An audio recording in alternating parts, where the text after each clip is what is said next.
No one in the village went near Blackwood Forest after dusk. The trees were thick, twisted, and seemed to whisper secrets when the wind blew.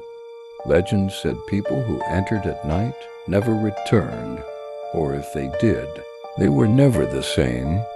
Tom had always been skeptical. A local hunter and adventurer at heart, he laughed at the warnings.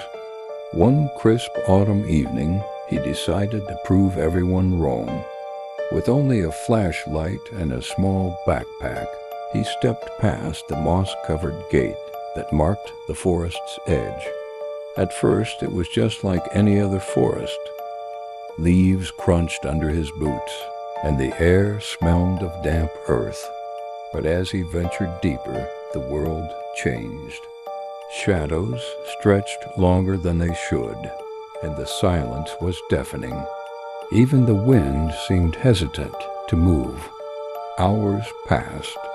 Tom noticed strange carvings on the trees, symbols he didn't recognize, etched deep as if burned into the bark. Occasionally, he thought he saw figures moving between the trees, but whenever he looked directly, nothing was there. Then he heard it, a low, almost human whisper, calling his name. Tom. It hissed. He spun around, flashlight cutting through the darkness, but the forest looked empty. His pulse quickened. He tried to retrace his steps, but the path he had taken seemed to vanish. The forest had shifted. Panic began to set in. Every turn led him deeper, and the whispers grew louder, closer. Shapes started to emerge from the shadows, tall, gaunt silhouettes with glowing eyes. They didn't move like humans. They didn't move like animals. They just watched. Hours turned into what felt like days. Tom stumbled into a clearing and found a circle of ancient stones, each carved with grotesque faces screaming in silence. At the center lay a pit, dark and endless.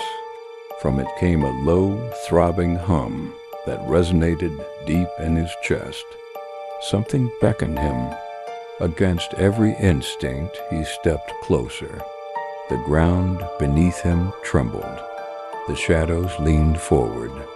And then the pit swallowed the light. When the villagers searched for Tom, all they found was his flashlight, lying in the underbrush, still warm, its beam flickering weakly. The forest had taken him, or maybe it never let him go at all. Now, anyone who enters Blackwood Forest after dusk says they feel a presence behind them, whispering their name. And sometimes, if the wind is right, you can hear Tom's voice calling out for help, echoing through the trees, lost forever.